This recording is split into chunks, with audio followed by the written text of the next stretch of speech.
आज बृहस्पतिवार के दिन मैं आप सभी को सुनाऊंगी बृहस्पतिवार की व्रत कथा। कथा को श्रद्धा से सुनिएगा, आपकी सारी इच्छा जरूर पूरी होगी। तो प्रेम से बोलिए बृहस्पति देव की जय हो। बृहस्पतिवार को बृहस्पति देवता का व्रत इस दिन रखा जाता है। दिन में केवल एक ही बार भोजन किया जाता है। इस दिन पीले वस्त्र धारण करके शंकर भगवान पर पीले उड़द और चने की दाल चढ़ानी चाहिए और बृहस्पति की कथा सुनकर भोजन करना चाहिए। इस व्रत के करने से विद्या, धन, पुत्र तथा अक्षय सुख प्राप्त होता है। उन्हें इस दिन केले के वृक्ष की सादर पूजा करनी चाहिए। कथा। एक नगर में एक साहूकार रहता था। उसके पास धन्य धान्य बाल गोपाल की कोई कमी न थी, लेकिन साहूकार ने कंजूस थे। वह कभी किसी भिखारी को भीख नहीं देती थी। उसकी इस हरकत से सभी परेशान थे। एक बार ऐसा संयोग हुआ कि एक पहुंचे हुए सिद्ध पुरुष उस साहूकारनी के यहाँ भिक्षा मांगने पहुंचे। उस समय वह साहूकारनी अपना आंगन लिप रही थी। अतः सिद्ध महाराज से कहने लगी, महात्मा, इस समय तो मैं काम कर रही हूँ, मुझे अवकाश नहीं है, आप फिर दर्शन कीजिएगा।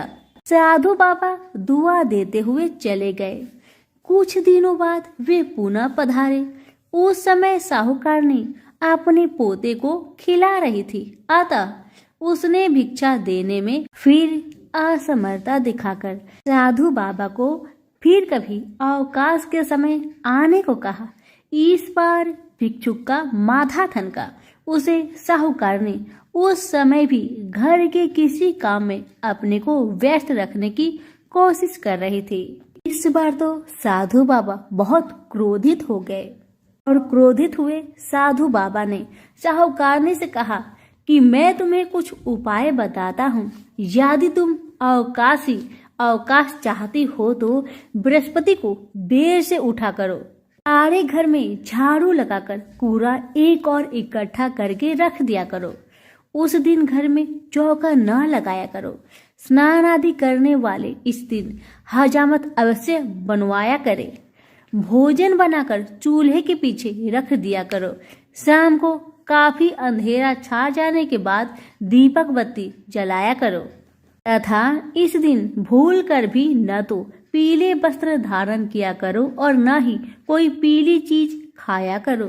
साधु के चले जाने के बाद साहूकारनी वैसा ही करने लगी। धीरे धीरे बृहस्पति की अपेक्षा के अशुभ परिणाम उसके घर में उजागर होने लगे। इसके एक सप्ताह बाद वही साधु बाबा भिक्षा के लिए पुनः पधारे। उस समय साहूकारनी हाथ पर हाथ धरे खाली बैठी थी। बाबा से भिक्षा मांगी तो वह फूट फूट कर रोती हुई कहने लगी, महात्मा, मैं आपको भिक्षा कहाँ से दूं? अब तो घर दर्शन करने के लिए भी अन्न के दाने नहीं है। साधु बाबा बोले, माई, तेरी माया समझ में नहीं आती। पहले तो तेरे घर में सब कुछ था, मगर फिर भी तू भिक्षा को भीख नहीं देती थी, क्योंकि उन दिनों घर के काम धंधों से तुझे फुर्सत नहीं थी और अब तो फुर्सत ही फुर्सत है। फिर भी तू दान देने में अनाकारी करती है। अब तो साहूकारनी को समझने में देर ना लगी। सामने खड़े बाबा सर्वज्ञ और सिद्ध पुरुष है। उसने उनके चरण पकड़ लिए और पिछले व्यवहार के लिए क्षमा मांगी और वादा किया कि यदि आपकी कृपा से घर में फिर धन से भरपूर हो गया तो वह कभी किसी भिक्षुक को खाली हाथ नहीं जाने देगी। साधु बाबा को साहूकारनी पर दया आ गई। वे बोले, बृहस्पति को तड़के ही उठकर स्नान में निवृत्त होकर अपने घर का कोई आदमी हजामत न बनाए और उस दिन विशेष रूप से भूखों को भोजन कराना चाहिए। यदि तुम ऐसा करोगी तो जल्द ही तुम्हारे दिन फिर जाएंगे और तुम्हारा घर एक बार फिर धन से भरपूर हो जाएगा। शाहूकारनी ने वैसा ही किया। कुछ दिनों में उसके भले दिन फिर लौट आए। जैसे दिन बृहस्पति जी ने उनके फेरे, ऐसे ही वह हम सबके शुभ दिन शीघ्र ही लाए। सभी प्रेम से बोले बृहस्पति देव की जय हो। अब आइए सुनते हैं बृहस्पति देव की दूसरी कहानी। कथाओं को पूरा जरूर सुनिएगा। बृहस्पति देव भी आपकी इच्छा को जरूर पूरा करेंगे। बृहस्पति देव की जय हो। काफी पुरानी बात है। एक दिन देवाधिदेव इंद्रदेव अपने सोने से जड़े सिंहासन पर विराजमान थे। अनेकानेक देव, किन्नर, ऋषि आदि उनके दरबार में उपस्थित होकर उनकी स्तुतियों का गान कर रहे थे। आत्म प्रशंसा सुनते सुनते इंद्र को गर्व हो गया। वे अपने को सर्वशक्तिमान समझने लगे। ठीक इसी अवसर पर देवगुरु बृहस्पति जी दरबार में पधारे। इंद्र दरबार के सभी सभापति देवगुरु की अभ्यर्थना में सादर उठकर खड़े हो गए। मगर अभिमान के मद में इंद्र अपने सिंहासन पर ही जमा रहा। बृहस्पति देवता को इंद्र का गर्व समझने में तनिक भी देर नहीं लगी। इंद्र की इस अवज्ञा को उन्होंने अपमान समझा और वे क्रोधित होकर वहां से लौट आए। बृहस्पति देवता के लौटते ही इंद्र को अपनी गलती का एहसास हो गया। वह अपने किए गर्व पर पछताने लगा। उसने उसी क्षण गुरुदेव के चरणों में उपस्थित होकर क्षमा मांगने का निश्चय किया। बृहस्पति देव अपने तपोबल से इंद्र के इस इरादे को जानकर अपने लोक से दूसरे लोक को चले गए। इंद्र उनके लोक में निराश होकर लौट आया। उन दिनों इंद्र का शत्रु बृहस्पति था। जब उसे देवगुरु की रुष्टता का ज्ञान हुआ तो उसने देवलोक पर चढ़ाई करने का सही अवसर जानकर दैत्य गुरु शुक्राचार्य से परामर्श किया। उन्हें बृहस्पति की बात जच गई।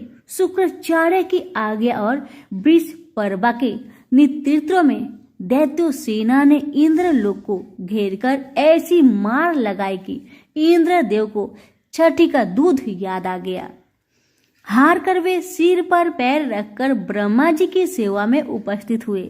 उन्होंने इंद्र को तत्वस्था के पुत्र विश्वरूपा की शरण में जाने को कहा। विश्वरूपा अपने समय का सर्वश्रेष्ठ ज्ञानी विज्ञानी ब्राह्मण था। इंद्र ने जब उनके प्रकार से विश्वरूपा की वंदना की तो वे बड़े कठिनाई से देवराज के पुरोहित बनने को तैयार हुए। विश्वरूपा ने पिता की आज्ञा प्राप्त कर आचार्यत्व स्वीकार कर ऐसा यत्न किया कि देवराज को विजय प्राप्त हुई। वे पुनः आसन पर विराजमान हुए। विश्वरूपा के 3 मुख थे। प्रथम से वे सोमवल्ली लता के रस का पान करते थे, दूसरे मुख से मदिरा पीते थे और तीसरे मुख से अन्न जल ग्रहण करते थे। विजयी देवराज ने विश्वरूपा के आचार्यत्व में यज्ञ करने की इच्छा प्रकट की तो वे देवराज को यज्ञ कराने लगे। यज्ञ के दौरान अनेक दैत्यों ने विश्वरूपा से एकांत में संपर्क स्थापित करके कहा, आपकी माता दैत्य कन्या है। इस कारण आपका कर्तव्य है कि प्रत्येक तीसरी आहुति देते समय आप नाम अवश्य ही ले लिया करें। विश्वरूपा को दैत्य की बात समझ में आ गई। वे यज्ञ की हर तीसरी आहुति दैत्यों के नाम समर्पित करने लगे। फलतः देवताओं का तेज घटने लगा। देवराज को जब सही वस्तु स्थिति का पता लगा तो वे इतने क्रोधित हुए कि उन्होंने विश्वरूपा के सिर काट दिए। विश्वरूपा के मदिरा पीने वाले मुख से भौरा बना, सोमवल्ली पीने वाले मुख से कबूतर बना और अन्न खाने वाले मुख से तीतर बना। विश्वरूपा की हत्या करते ही ब्रह्म हत्या के कारण देवराज का स्वरूप ही बदल गया। विश्वरूपा का हत्या का पाप बड़ा भारी था। देवताओं के 1 वर्ष तक पुष्पचरण करने पर भी जब ब्रह्म हत्या का पाप न कटा तो देवराज ने सभी देवताओं सहित ब्रह्मा जी की स्तुति की। उन्हें दया आ गई। वे बृहस्पति देवता को साथ लेकर वहां पधारे। दोनों को इंद्र और देवताओं पर दया आ गई। उन्होंने ब्रह्मा हत्या के पाप के 4 भाग किए। उसका एक भाग उन्होंने धरती को सौंपा। फलतः धरती में ऊंचे नीचे गड्ढे हो गए। तभी ब्रह्मा जी ने धरती को वरदान दिया कि ये गड्ढे अपने आप भर जाया करेंगे। पाप का दूसरा भाग वृक्षों को सौंपा गया, जिसके कारण उनका दुख गोंद बनकर बहता रहता है। ब्रह्मा जी के वरदान के कारण केवल गूगल का गोद पवित्र माना जाता है। पाप का तीसरा भाग यौवन प्राप्त स्त्रियों को दिया गया, जिसके कारण वे प्रत्येक मास अशुद्ध होकर प्रथम दिन चंडालनी, दूसरे दिन ब्रह्मा घातनी और तीसरे दिन धोबिन रहकर चौथे दिन शुद्ध होती है। पाप का चौथा भाग जल को दिया गया, जिसके कारण उस पर फेन और शिवाल आदि आता है। इसी के साथ जल को वरदान दिया गया कि तू जिस पर पड़ जाएगा उसका भार बढ़ जाएगा। इस प्रकार बृहस्पति जी इंद्र से संतुष्ट हुए और उनकी तथा ब्रह्मा जी की कृपा से इंद्र की जैसे पाप ताप करे, वैसे ही बृहस्पति देवता हम सब पर अपनी कृपा बनाए रखे। तो सभी प्रेम से बोलिए बृहस्पति देव की जय हो। अब आइए सुनते हैं बृहस्पति देव की तीसरी कहानी। सभी प्रेम से बोले बृहस्पति देव की जय। आज आप सभी सुनेंगे देवगुरु बृहस्पति की कहानी। गुरुवार व्रत करने से बृहस्पति देवता प्रसन्न होते हैं। यह व्रत अत्यंत फलदायी है। अग्नि पुराण के अनुसार अनुराधा नक्षत्र युक्त गुरुवार से आरंभ करके 7 गुरुवार व्रत करने से बृहस्पति ग्रह की हर पीड़ा से मुक्ति मिलती है। बृहस्पतिवार व्रत कथा प्राचीन समय की बात है। एक नगर में एक बड़ा व्यापारी रहता था। वह जहाजों में माल लाद कर दूसरे देशों में भेजा करता था, परंतु उसकी पत्नी अत्यंत कंजूस थी। वह किसी को एक दमड़ी भी नहीं देनी चाहती थी। एक बार सेठ जब दूसरे देश व्यापार करने गया तो पीछे से बृहस्पति देव ने साधु का वेश में उसकी पत्नी से भिक्षा मांगी। व्यापारी की पत्नी बृहस्पति देव से बोली, हे साधु महाराज, मैं इस दान और पुण्य से तंग आ गई हूँ। आप कोई ऐसा उपाय बताए जिससे मेरा सारा धन नष्ट हो जाए और मैं आराम से रह सकूं। मैं यह धन लुटता हुआ नहीं देख सकती। बृहस्पति देव ने कहा, हे देवी, तुम बड़ी विचित्र हो। संतान और धन से कोई दुखी होता है? अगर अधिक धन है तो इसे शुभ कार्यों में लगाओ। कुंवारी कन्याओं का विवाह कराओ। विद्यालय और बाग बगीचों का निर्माण कराओ। ऐसे पुण्य कार्य करने से तुम्हारा लोक परलोक सार्थक हो सकता है।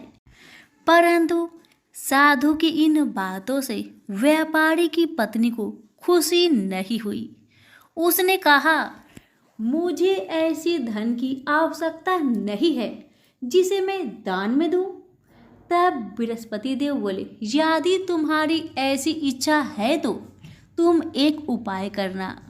7 बृहस्पतिवार घर को गोबर से लिपना, अपने केशों को पीली मिट्टी से धोना, केशों को धोते समय स्नान करना, व्यापारी से हजामत बनाने को कहना, भोजन में मांस मदिरा खाना, कपड़े अपने घर धोना।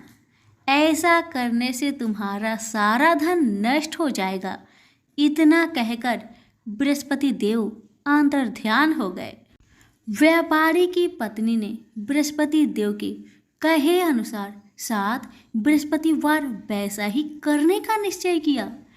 केवल 3 बृहस्पतिवार बीते थे कि उसके समस्त धन संपत्ति नष्ट हो गई और वह परलोक सिधार गई।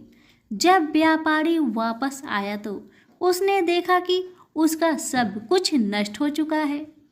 उस व्यापारी ने अपनी पुत्री को सांत्वना दी और दूसरे नगर जाकर बस गया।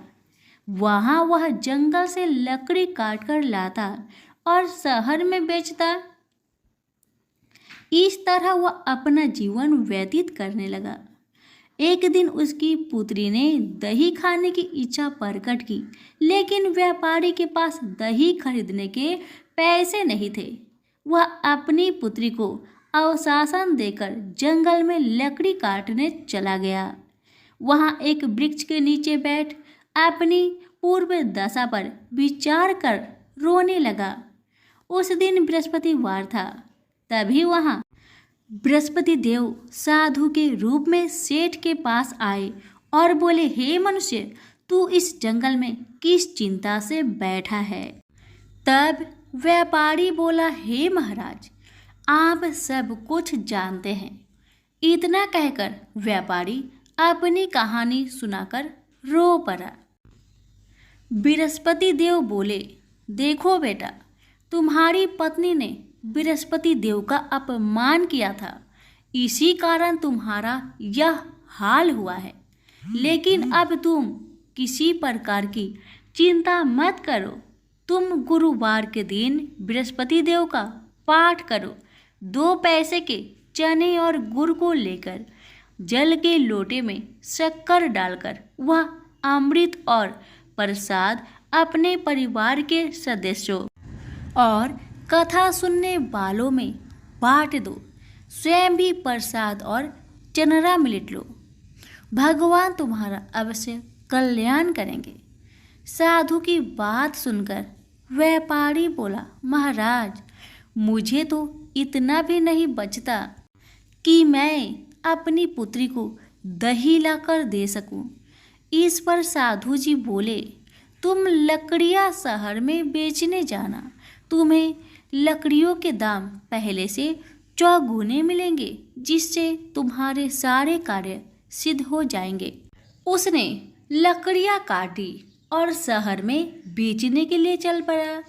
उसकी लकड़ियां अच्छे दाम में बिक गई, जिससे उसने अपनी पुत्री के लिए दही लिया और गुरुवार की कथा हेतु चना गुड़ लेकर कथा की और प्रसाद बांटकर स्वयं भी खाया। उसी दिन परंतु अगले बृहस्पतिवार को वह कथा करना भूल गया। अगले दिन वहां के राजा ने एक बड़े यज्ञ का आयोजन कर पूरे नगर के लोगों के लिए भोज का आयोजन किया। राजा की आज्ञा अनुसार पूरा नगर राजा के महल में भोज करने गया, लेकिन व्यापारी व उसकी पुत्री तनिक विलंब से पहुंचे। अतः उन दोनों को राजा ने महल में ले जाकर भोजन करवाया। जब वे दोनों लौटकर आए तब रानी ने देखा कि उसका खूंटी पर टंगा हार गायब है। रानी को व्यापारी और उसकी पुत्री पर संदेह हुआ कि उसका हार उन दोनों ने ही चुराया है। राजा के आज्ञा से उन दोनों को कारावास की कोठरी में कैद कर दिया गया। कैद में पड़कर दोनों अत्यंत दुखी हुए। वहां उन्होंने बृहस्पति देवता का स्मरण किया। बृहस्पति देव ने प्रकट होकर व्यापारी को उसकी भूल का आभास कराया और उन्हें सलाह दी कि गुरुवार के दिन कैद खाने के दरवाजे पर तुम्हें 2 पैसे मिलेंगे। उनसे तुम चने और मुनक्का मंगवाकर विधि पूर्वक बृहस्पति देवता का पूजन करना। तुम्हारे सब दुख दूर हो जाएंगे। बृहस्पतिवार को कैद खाने के द्वार पर उन्हें 2 पैसे मिले। बाहर सड़क पर एक स्त्री जा रही थी। व्यापारी ने उसे बुलाकर गुड़ और चने लाने को कहा। इस पर वह स्त्री बोली, मैं अपने बहू के लिए गहने लेने जा रही हूँ, मेरे पास समय नहीं है। इतना कहकर वह चली गई। थोड़ी देर बाद वहां से एक और स्त्री निकली। व्यापारी ने उसे बुलाकर कहा कि हे बहन, मुझे बृहस्पतिवार की कथा करनी है, तुम मुझे 2 पैसे का गुड़ चना ला दो। बृहस्पति देव का नाम सुनकर वह स्त्री बोली, भाई, मैं तुम्हें अभी गुड़ चना लाकर देती हूँ। मेरा इकलौता पुत्र मर गया है, मैं उसके लिए कफन लेने जा रही थी, लेकिन मैं पहले तुम्हारा काम करूंगी, उसके बाद अपने पुत्र के लिए कफन लाऊंगी। वह स्त्री बाजार से व्यापारी के लिए गुड़ चना ले आई और स्वयं भी बृहस्पति देव की कथा सुनी। कथा के समाप्त होने पर वह स्त्री कफन लेकर घर गई। घर पर लोग उसके पुत्र की लाश को राम नाम सत्य है कहते हुए शमशान ले जाने की तैयारी कर रहे थे। स्त्री बोली, मुझे अपने लड़के का मुख देख लेने दो। अपने पुत्र का मुख देखकर उस स्त्री ने उसके मुख में प्रसाद और चंद्रामृत डाला। प्रसाद और चंद्रामृत के प्रभाव से वह पुनः जीवित हो गया। उसी रात बृहस्पति देव राजा के सपने में आए और बोले, हे राजन, तूने जिस व्यापारी और उसके पुत्री को जेल में कैद कर रखा है वह बिल्कुल निर्दोष है। तुम्हारी रानी का हार वही खूंटी पर टांगा है। दिन निकलता तो राजा रानी ने हार खूंटी पर लटका हुआ पाया। राजा ने उस व्यापारी और उसकी पुत्री को रिहा कर दिया और उन्हें आधा राज्य देकर उसकी पुत्री का विवाह उच्च कुल में कराकर दहेज में हीरे जवाहरात दिए। सभी प्रेम से बोलिए, बृहस्पति देव की जय हो, विष्णु भगवान की जय हो। अब आइए सुनते हैं बृहस्पति देव की चौथी कहानी, बृहस्पति देव की जय हो। तो आइए सुनते हैं यह कथा। बहुत पहले की बात है। एक गांव में ऐसा गरीब धार्मिक ब्राह्मण रहता था जिसकी कोई संतान नहीं थी।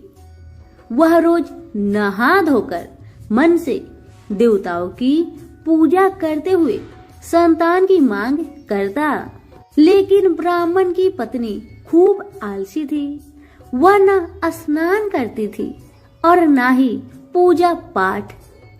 पत्नी की इस आदत से ब्राह्मण दुखी रहता था। ब्राह्मण के धार्मिक गुणों से उसके घर में जल्द ही संतान के रूप में एक पुत्री ने जन्म लिया। उसकी पुत्री भी ब्राह्मण की तरह ही धार्मिक थी। जैसे जैसे वो बड़ी हो रही थी, पूजा पाठ में उसका मन भी उतना ही लगने लगा।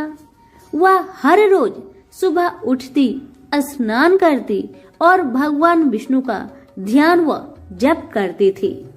इससे ब्राह्मण के घर की गरीबी भी दूर होती गई। हर दिन पूजा पाठ करने के बाद वह पढ़ने के लिए स्कूल भी जाती थी। स्कूल जाते समय वह अपनी हाथों की मुट्ठिया में जौ भरकर स्कूल के रास्ते में गिराती थी। जब वह स्कूल से वापस घर के लिए आती तो गिराए गए जौ सोने में बदल जाते थे, जिन्हें उठाकर वह घर लेकर चली आती थी। तभी वहां आकर उसकी माँ ने कहा, बेटी, सोने की जौ को साफ करने के लिए सोने का सूप होना चाहिए। ब्राह्मण की बेटी को माँ की बात एकदम सही लगी। उसके अगले बृहस्पतिवार को उपवास रखने के बाद उस लड़की ने बृहस्पति देव से सोने का सूप मांगा। ब्राह्मण की बेटी हर बार पूरे विधि विधान से बृहस्पति देव की पूजा अर्चना करती थी। इससे प्रसन्न होकर भगवान उसकी सारी इच्छाएं भी पूरी कर देते थे। इसी तरह उन्होंने सोने के सूप वाली प्रार्थना को भी स्वीकार कर लिया।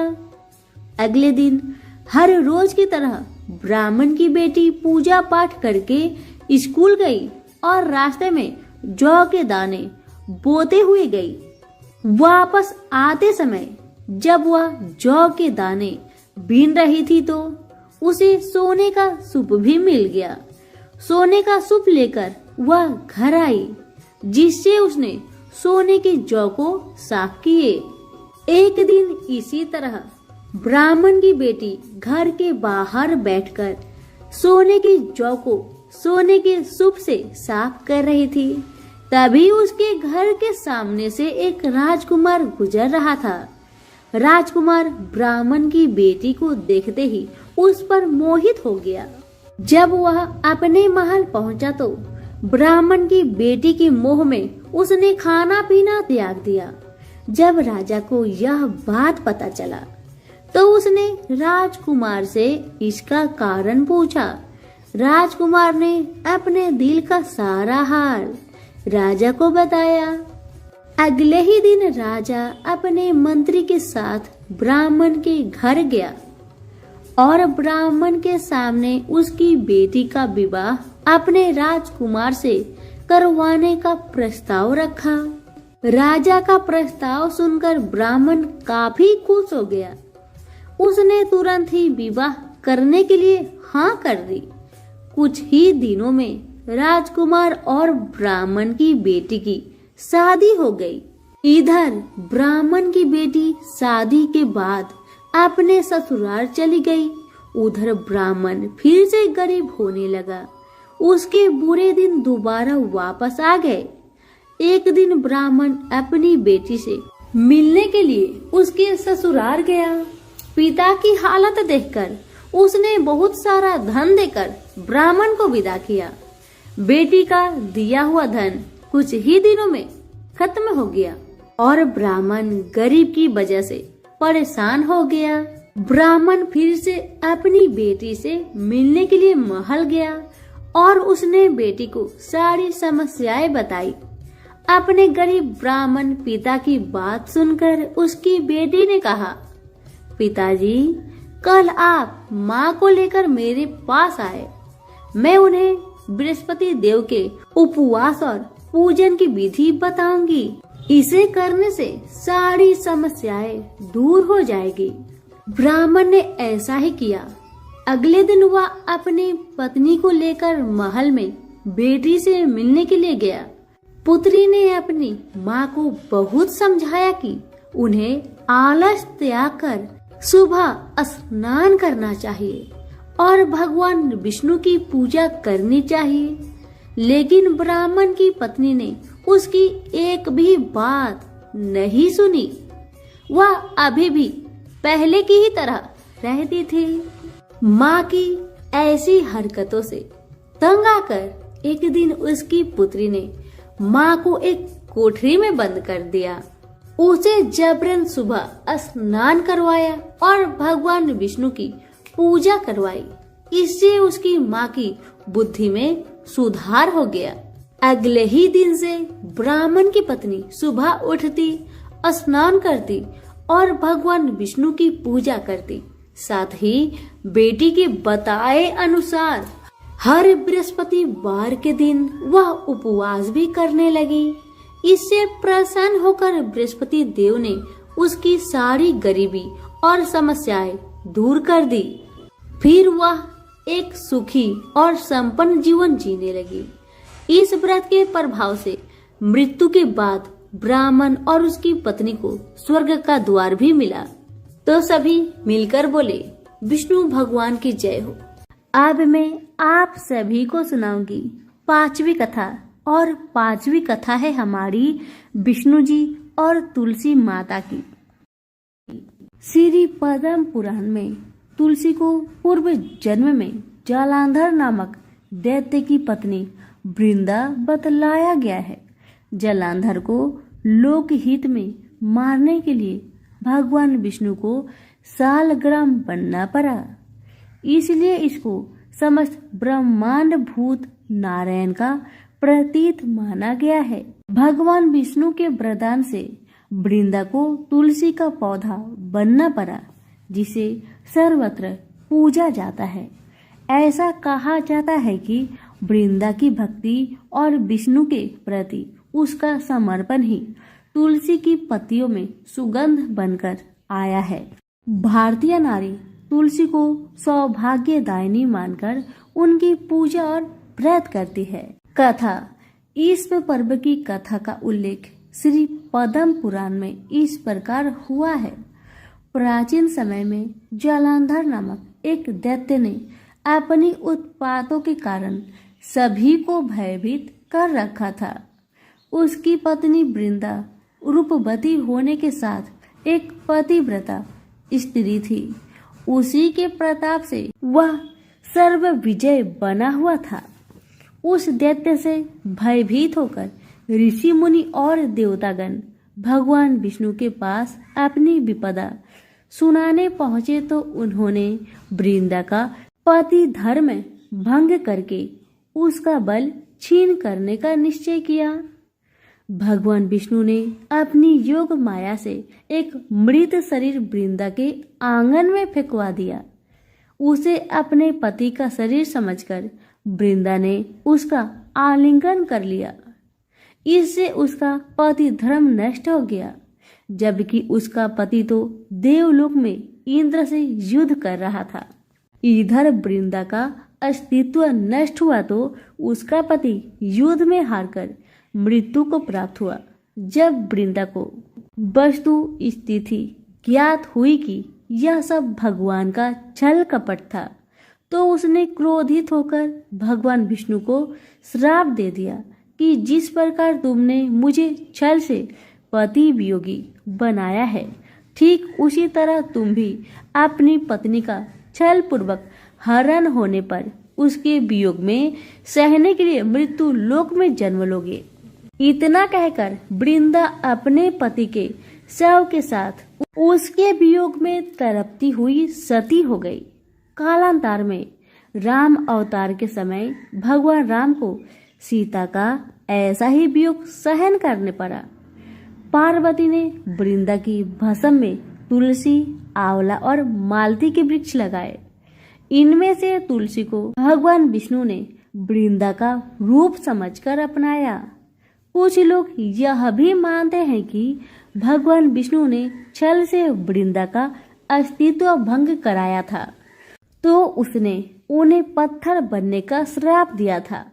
इस पर भगवान विष्णु ने कहा, तुम मुझे लक्ष्मी से भी ज्यादा प्रिय हो गई हो। यह सब तुम्हारे अस्तित्व का ही फल है कि तुलसी बनकर तुम सदा मेरे साथ रहोगी। जो भी तुम्हारे साथ मेरा विवाह करेगा वह परम धाम को प्राप्त होगा। यही कारण है कि सालग्राम की पूजा बिना तुलसी दल चढ़ाई अधूरी मानी जाती है। इस प्रकार स्त्रियां प्रतिवर्ष तुलसी का विवाह भगवान विष्णु की प्रसन्नता पाने के लिए कराती है। सभी प्रेम से बोले तुलसी माता की जय हो। अब आइए सुनते हैं बृहस्पति जी की आरती।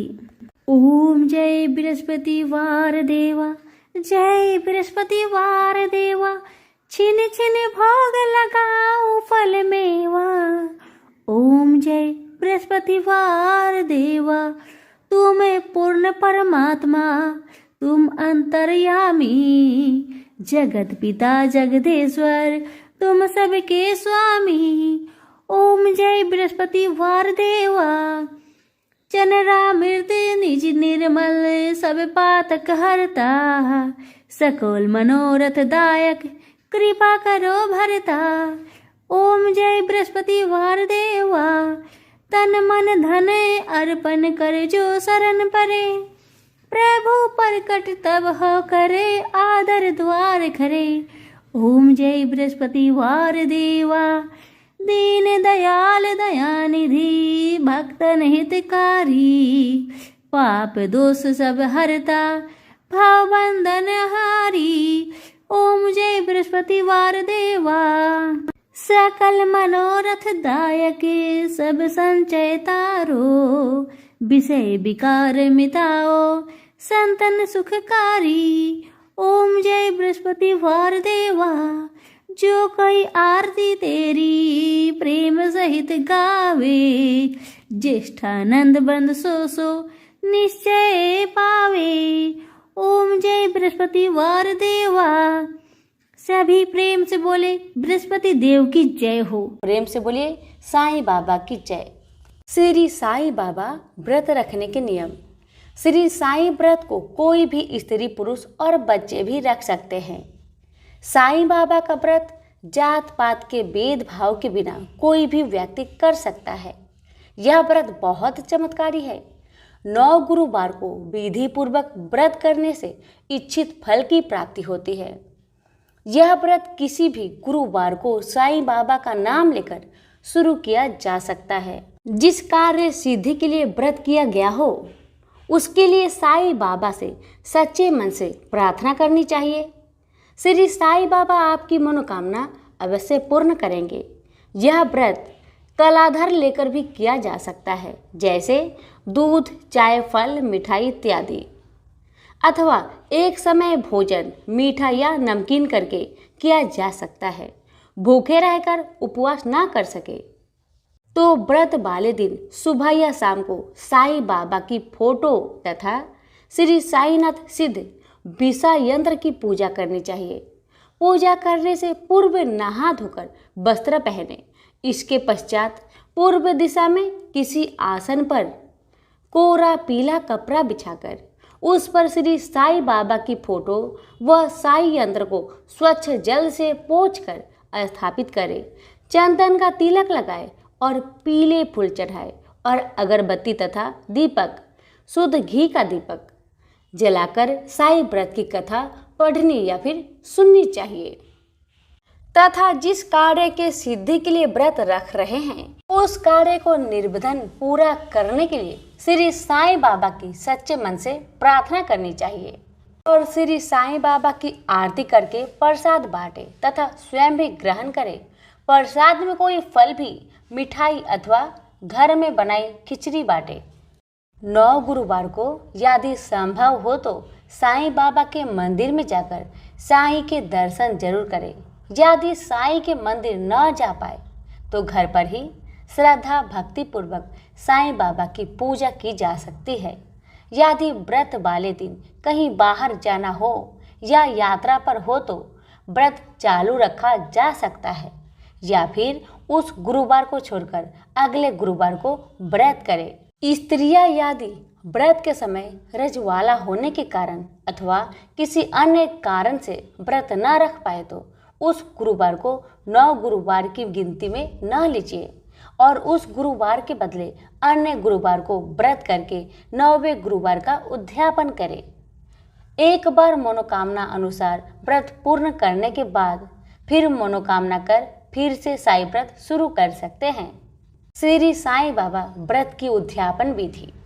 9वें गुरुवार को व्रत पूरा होने पर उद्यापन करना चाहिए। इस दिन कम से कम 5 गरीबों को भोजन कराना चाहिए। साईं बाबा के व्रत के उद्यापन में अपने अड़ोस पड़ोस, मित्रों, सगे संबंधियों को साईं बाबा की महिमा और व्रत का प्रसार करने के लिए श्री साईं बाबा व्रत कथा की यह असली पुस्तकें भेंट करने पर चमत्कारी लाभ होता है। इस तरह व्रत का उद्यापन करें। 9वें गुरुवार को जितनी भी पुस्तकें भेंट देनी है उन्हें तिलक लगाकर पूजा में रखें और बाद में बांटें, जिनसे उन व्यक्तियों की भी मनोकामना पूर्ण हो जिसे आप ये पुस्तक भेंट में दे रहे हैं।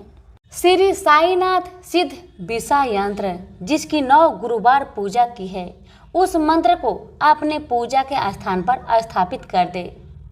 उपरोक्त विधि पूर्वक व्रत रखने उद्यापन करने से अवश्य ही सभी मनोकामनाएं पूर्ण होंगी, ऐसा साईं भक्तों का विश्वास है। अब सुनिए श्री साईं बाबा की व्रत कथा।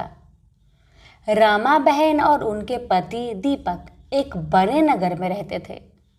दोनों का एक दूसरे के प्रति बड़ा प्रेम भाव था और वह अपने घर परिवार में आनंद पूर्वक रहते थे। दीपक भाई का अच्छा खासा कारोबार था, परंतु उनका स्वभाव थोड़ा कठोर या और बोलने का शायद उन्हें ढंग न आता था। अचानक समय ने अपना पासा पलटा और दीपक भाई का अच्छा खासा चलता हुआ कारोबार एकदम से ठप पड़ गया। अत्यधिक घाटा होने के कारण उन्होंने व्यवसाय पूरी तरह से बंद कर दिया और समय के हाथों विवश होकर घर पर बैठ गए। इस कारण उनके स्वभाव में पहले से ज़्यादा उग्रता आ गई। बात बात पर लड़ना झगड़ना उनकी आदत बन गई थी। इसी वजह से उनकी अक्सर अपने पास पड़ोसियों से भी कहा सुनी हो जाती थी। उनके इस स्वभाव के कारण उनके पड़ोसी भी खिन्न रहते थे। रामा बहन बहुत ही धार्मिक स्वभाव की स्त्री थी। वह भगवान पर पूर्ण श्रद्धा और विश्वास रखती थी। इसीलिए शायद बिना कुछ कहे सब कुछ चुपचाप सह लेती थी। उन्हें विश्वास था कि ईश्वर एक दिन कोई न कोई रास्ता अवश्य निकालेंगे। एक दिन दोपहर के समय रमा बहन के घर पर एक वृद्ध साधु महाराज दरवाजे पर आए। उनके चेहरे पर अद्भुत तेज था और आंखों से अमृत बरस रहा था और उन्होंने आकर दाल चावल की मांग की। रमा बहन ने तुरंत हाथ धोकर उस साधु महाराज को दाल चावल लाकर दिए और हाथ जोड़कर उन्हें नमस्कार किया। वृद्ध साधु ने आशीर्वाद दिया, साईं सदा सुखी रखे। रमा बहन ने कहा, महाराज सुख अपने भाग्य में ही नहीं है, और फिर अपने दुखी जीवन की काफी कहानी कह डाली। तब साधु महाराज ने रमा के दुखों को दूर करने हेतु उन्हें श्री साईं बाबा के 9 गुरुवार के व्रत करने के बारे में बताया। उन्होंने बताया कि मन्नत मांगकर 9 गुरुवार को व्रत करना और एक समय फलाहार या भोजन करना, संभव हो सके तो 9 गुरुवार साईं मंदिर जाकर साईं के दर्शन करना, वह घर पर साईं बाबा की 9 गुरुवार विधि पूर्वक पूजा करना और विधिवत उद्यापन करना, गरीबों को भोजन कराना, श्री साईं व्रत कथा की 5, 7, 11, 21, 51 या 101 पुस्तक भेंट करना, जिससे साईं बाबा की महिमा का प्रचार प्रसार हो सके। इससे चमत्कारी लाभ होता है। कलयुग में यह व्रत बड़ा चमत्कारी व्रत है। यह सभी मनोकामनाएं पूर्ण करता है, लेकिन साईं बाबा पर अटूट श्रद्धा, विश्वास और धीरज रखना जरूरी है। व्रत को करते समय मन में किसी के भी प्रति ईर्ष्या, द्वेष नहीं होना चाहिए और झूठ, छल, कपट आदि बुरी आदतों को भी त्याग देना चाहिए। साईं का स्मरण करते रहना चाहिए। इस सब बातों को ध्यान में रखकर जो भी व्यक्ति साईं व्रत व उद्यापन करता है, साईं बाबा उसकी मनोकामना अवश्य पूर्ण करेंगे। साधु महाराज से ऐसे वचन सुनकर रमा बहन अत्यंत प्रसन्न हुई और उन्होंने भी गुरुवार से 9 गुरुवार का व्रत लिया। 9वें गुरुवार को व्रत पूर्ण होने पर उन्होंने उद्यापन किया और गरीबों को भोजन कराया। साईं व्रत था कि 101 पुस्तक भेंट की। इससे उनके घर के झगड़े झंझट दूर हुए। घर में बहुत ही सुख शांति हो गई। दीपक भाई का स्वभाव में आश्चर्यजनक बदलाव आने लगा। उन्होंने फिर से अपना कारोबार शुरू कर दिया। थोड़े ही समय में उनके घर में सुख समृद्धि बढ़ गई। दोनों पति पत्नी सुखी जीवन बिताने लगे। एक दिन रमा बहन की जेठानी अपने पति के साथ उनके घर मिलने आई। दोनों पति पत्नी को खुश देखकर उन्हें बड़ी प्रसन्नता हुई। उन्होंने रमा बहन से पूछा कि उनके जीवन में यह चमत्कार कैसे हुआ, और बातों ही बातों में उन्होंने बताया कि उनके बच्चे पढ़ाई नहीं करते और परीक्षा में फेल हो गए, दिनों दिन बिगड़ते जा रहे हैं, जिसकी वजह से सब कुछ होते हुए भी हम लोग बहुत परेशान हैं। तो रमा बहन ने उन्हें 9 गुरुवार को साईं बाबा के व्रत करने की महिमा बताई। साईं बाबा की भक्ति से बच्चे अच्छी तरह से पढ़ पाएंगे और कहना भी मानेंगे, लेकिन इन सब के लिए साईं बाबा पर पूर्ण श्रद्धा और विश्वास रखना जरूरी है। साईं बाबा सबकी सहायता करते हैं। उसने रमा बहन से व्रत का उद्यापन की विधि बतलाने को कहा।